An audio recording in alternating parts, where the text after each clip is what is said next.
Alright, let's dive into something we've all probably thought about after a long day at work. Why is it so satisfying to watch someone else's job fall apart on screen? I mean, personally, I think it's because workplace comedies give us this weird sense of relief. Like, your boss is a nightmare? Try dealing with Miranda Priestley from The Devil Wears Prada. Your team is dysfunctional? Meet the Parks and Rec crew in Pawnee. What makes this really interesting is how these shows and movies take the mundane, meetings, deadlines, office politics, and turn them into something hilarious and, honestly, kind of therapeutic. So, let's break down a few of these workplace comedies and why they're perfect for a weekend binge. First up, The Intern. On the surface, it's about a 70-year-old retiree, Ben, becoming an intern at a startup. But what many people don't realize is that this movie is really about the unexpected connections we make in life. Ben's relationship with Jules, the CEO, feels so genuine. It's not just about work. It's about mentorship, friendship, and finding purpose. In my opinion, what this really suggests is that age gaps in the workplace aren't barriers. They're opportunities for growth. It's a calm, feel-good watch, but it also makes you think. When was the last time you learned something from someone completely outside your bubble? Now, let's talk The Devil Wears Prada. Andy's journey from clueless assistant to fashion-savvy powerhouse is iconic. But here's the thing. It's not just a comedy. It's a sharp commentary on ambition and sacrifice. Personally, I think the movie nails the tension between chasing your dreams and losing yourself in the process. Miranda Priestley is terrifying, but she's also a product of a system that demands perfection. If you take a step back and think about it, the film asks a bigger question. How much of yourself are you willing to compromise for success? And honestly, that's a question we all grapple with, whether we're in fashion or not. Switching gears, Parks and Recreation is the ultimate feel-good workplace comedy. Leslie Knope's relentless optimism is infectious. But what makes this really interesting is how the show balances humor with heart. It's not just about the absurdity of local government. It's about the power of teamwork and believing in something bigger than yourself. One thing that immediately stands out is how the characters grow into this tight-knit family. From my perspective, that's what makes it so rewatchable.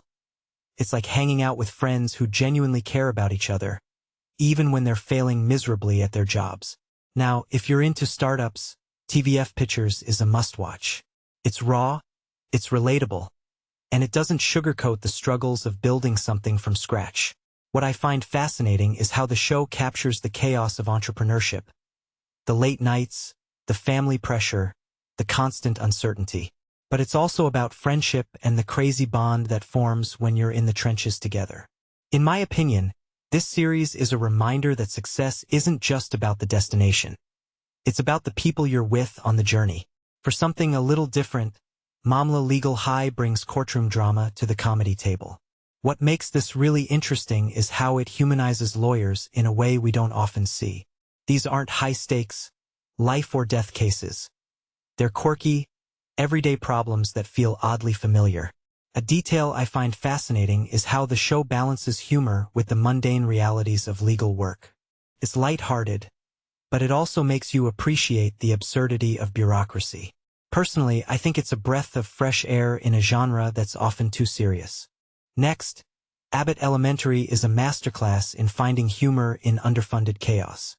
The teachers here are heroes, but they're also just trying to survive. What many people don't realize is that the show's humor comes from its authenticity. It's not just about the jokes. It's about the small victories, like finally getting a working printer or pulling off a field trip. From my perspective, this series is a love letter to educators everywhere, and it's impossible not to root for these characters. Finally, Cubicles is the show I wish I had when I started my first job. It's honest, it's awkward, and it's completely relatable. What this really suggests is that the early days of your career are a mix of excitement and terror. Piyush's journey feels like a time capsule of first job memories.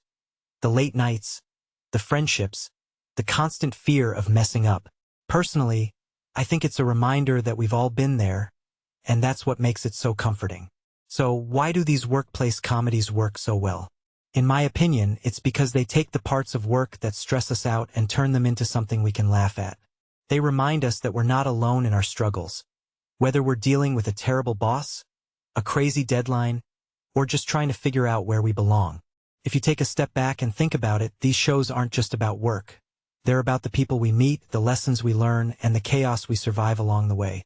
So, this weekend, grab some popcorn, pick one of these, and remember, no matter how bad your job gets, at least you're not Miranda Priestley's assistant. Or are you?